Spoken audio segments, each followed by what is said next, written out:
एक सवाल था सर, क्योंकि दुनिया के शीर्ष जो टॉप यूनिवर्सिटीज़ विश्वविद्यालय हैं, जैसे कैम्ब्रिज है, ऑक्सफोर्ड है, हार्वर्ड है, कोलंबिया है, क्या इनसे भी कोई बातचीत भारत कर रहा है? बिकॉज बच्चों की इंटरेस्ट तो सबसे पहले वहीं जाती है। अरे नहीं, ये शायद आप थोड़ा आपकी रिसर्च कॉस्मेटिक है।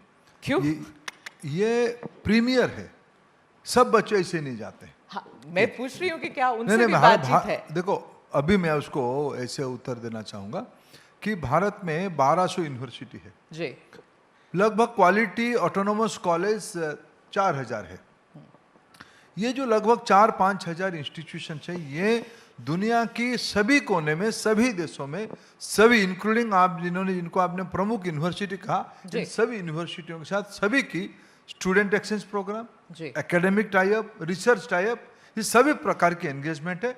हमारी पॉलिसी नहीं था उनकी कैंपस हमारे देश में खुलने के लिए, हमने साल भर से उसकी कैंपस खुलने का अनुमति दिया है। अच्छा। मैं मानता हूं आने वाले दिनों में ये एंगेजमेंट सभी यूनिवर्सिटियों के साथ, जिस प्रकार की विश्व में जियोपॉलिटिकल सिचुएशंस बदल रहे हैं, उसमें भारत एशियाई महादेशों के लिए एक एजुकेशन हब पहले था। कभी हम नालंदा, तक्षशिला, पुष्पगिरी, विक्रमशिला इस प्रकार की यूनिवर्सिटी के नाम पे प्रख्यात थे।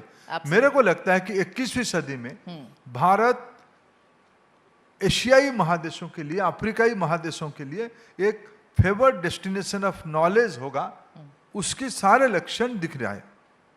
ये कॉमन नॉलेज नहीं थी सर कि हम लोगों ने ये प्रीमियर इंस्टीट्यूट्स को हमारे यहाँ कैंपस खोलने का मौका नहीं दिया था या परमिशन नहीं दी थी, तो वी आर होपिंग कि in the future will have all the big ones here. आगे बढ़ती हूँ सर, आप एआई का ज़माना है अभी। आपने पिछले अक्टूबर में 3 एआई सेंटर ऑफ एक्सलेंस खोले हैं। मैं ये जानना चाहती हूँ, आप शिक्षा मंत्री हैं सर, किस तरीके से हमारे बच्चों को आजकल उनके सिलेबस में एआई की इंटीग्रेशन करने की आप कोशिश कर रहे हैं, प्लान कर रहे हैं, उनको फ्यूचर के जॉब मार्केट्स, आज से 10 साल बाद जब वो जॉब मार्केट के लिए तैयार होंगे, आप क्या उनको आज ट्रेनिंग दे रहे हैं? देखिए, मैं थोड़ा इस विषय में महत्वाकांक्षी हूँ मेघा जी, और एम्बिशियस हूँ कि जॉब मार्केट नहीं, हम तो जॉब क्रिएटर बनाना चाहते हैं हमारे देश के। Even better sir. ये सारे जो टेक्नोलॉजी को यूज करके हम लोगों के बच्चे, और हमने दिखाया, मैंने कहा ना, पहले 10 साल पहले भारत में यंगस्टर्स नॉलेज बेस के ऊपर खुद एक एंटरप्रेन्योर बन पाएंगे। पहले एंटरप्रेन्योर कौन बनते थे? बड़े फैमिली के बच्चे ही यंग एंटरप्रेन्योर बनते थे जी। कभी क्वचित, कभी कभी एक आधा कोई चढ़ गया तो चढ़ गया ऊपर। लेकिन अभी किसी ने मेरे को बताया, एक फर्क बताया कि नॉलेज बेस्ड इकोनॉमी हमारे देश में भी पिछले 30-40 साल में अच्छा काम किया। इसीलिए ग्लोबल सर्विस इंडस्ट्री में जो हमारे आईटी कंपनी, वो इन्फोसिस हो, टीसीएस हो, या एचपी हो, या हमारे विप्रो हो, ये इस प्रकार अनेक कंपनी जो आज ग्लोबल प्लेयर बन चुके हैं, मल्टीनेशनल बन चुके हैं, प्राइमरीली हमारी नॉलेज कैपेसिटी के कारण। अभी हमारे बच्चे आत्मनिर्भर हो, हमारे बच्चे टेक्नोलॉजी के ऊपर डिपेंड हो, टेक्नोलॉजी को अख्तियार करे, डिपेंड ना को अख्तियार करे, ये हमारी रणनीति है।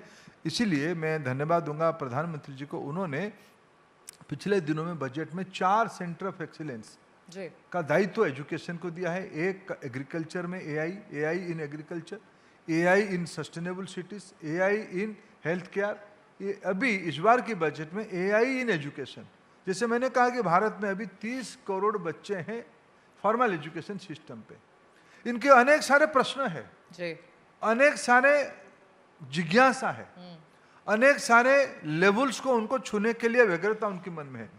अभी जो ध्यान में आया कि हमारे क्लासरूम शायद, या हमारे टीचिंग कम्युनिटी अगर खुद को एम्पावर्ड नहीं करेंगे तो शायद हमारे बच्चों को ग्लोबल कनेक्टिविटी के साथ जोड़ने में चुनौती होगा। यहाँ बहुत सारे मैं देख पा रहा हूँ, मेरे बहुत परिचित एजुकेशनिस्ट हैं, मैं जानता हूँ उन खुद को स्ट्रगल करना पड़ रहा होगा कैसे अपने क्लासरूम में या अपने कॉलेज में अपडेट चीज़ों को रखने के लिए। इसलिए सहारा क्या लेना? सहारा आज ग्लोबल टेक्नोलॉजी को लेना। भारत टेक्नोलॉजी की अडेप्टेबिलिटी के लिए दुनिया के सबसे बेहतरीन स्थान है। अगर हमें अभी दुनिया के ग्लोबल एक्सपर्ट्स अभी एक असेसमेंट करके कहें कि AI population, internet centric population दुनिया में अगर किसी 2-3 जगह में सबसे ज्यादा है, उसमें भारत एक है। पिछले 10 साल में प्रधानमंत्री जी ने जो डिजिटल इंडिया की कैंपेनिंग चलाए, लोग कुछ कुछ समय में उनको थोड़ा परिहास भी किए थे, मजाक भी किए थे, क्या डिजिटल इंडिया। आज ग्लोबल एक्सपर्ट कहते हैं कि दुनिया में कोई कम्युनिटी, कोई सोसाइटी, पहले क्या होता था, एक मशीन आता था, एक टेक्नोलॉजी आता था, टेक्नोलॉजी कम्युनिटी की और सोसाइटी को इन्फ्लुएंस करता था, बंदी बनाता था, तो प्रभावित करता था। लेकिन पिछले 10 साल में प्रधानमंत्री जी की प्रचेष्टा के कारण, मुहिम के कारण हमारे देश में कम्युनिटी डिजिटलाइज हो गया, कम्युनिटी टेक्नो सेवी हो गया। इसके कारण जो भी मशीन आए, जो भी इनोवेशन आए, उसको इंडियन कॉन्टेक्स्ट में अडॉप्ट करना। आज फेसबुक में लोकल ट्रेडिंग हो रहा है, आज इंस्टाग्राम हमारी लोकल प्रोडक्ट को ग्लोबलाइज कर रहा है। ये मैं तो फन की 2 बात कहा। ऐसे ही जो पर्सनलाइज लर्निंग मॉड्यूल्स बन रहा है, एआई को यूज करके हमारी जितने टैलेंट्स के, मान लो मैंने बीच में एक छत्तीसगढ़ की, वहाँ एक लोक कथा में पढ़ाने वाला एक टीचर की एक क्लासरूम देखा, डिजिटल कोई प्लेटफॉर्म पे। वो प्लेटफॉर्म स्वच्छता के ऊपर पढ़ा, टीचर स्वच्छता के ऊपर पढ़ाती है। छत्तीसगढ़ में बैठ के अपने मदर टंग में, अपने छत्तीसगढ़िया भाषा में वो पढ़ाती है। उसकी ट्रांसलेशन इम्पैक्ट पैन ग्लोब तक जा सकती है, भारत के अन्य इलाका में जा सकती है। ये पहले बेस्ट प्रैक्टिसेस देश की किसी भी, पहले ड्यू में क्यों लोग आते थे, यहाँ अच्छे टीचर होते थे।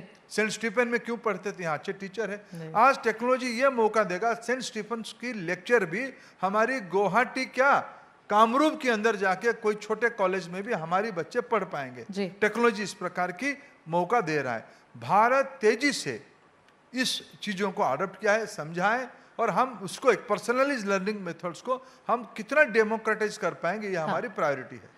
ठीक है, मैं आपकी बात समझ रही हूँ कि आप उसे यूज कर रहे हैं, टेक्नोलॉजी टू द हिल्ट आप यूज कर रहे हैं सर।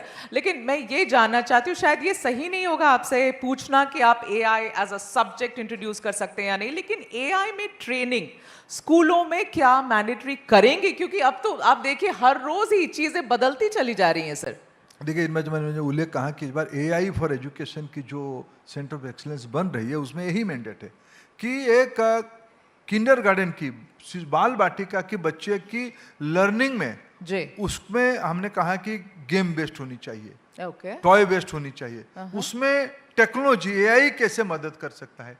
एआई आज, जैसे मेरे अंडरस्टैंडिंग में, मेरा जितना, मेरे से ज़्यादा अथॉरिटी यहाँ भी इस रूम पे होंगे, मेरा अंडरस्टैंडिंग ये है, जैसे आज हमारी water, air, electricity, food commodity, ये जैसे इनएविटेबल हो चुकी है, ऐसे ही इंटरनेट हो चुकी है। ये हॉराइजेंटली सभी चीजों में छू चुका है, पहुंच चुका है। बिल्कुल। अभी ऐसे ही थोड़े दिनों में एआई होगा।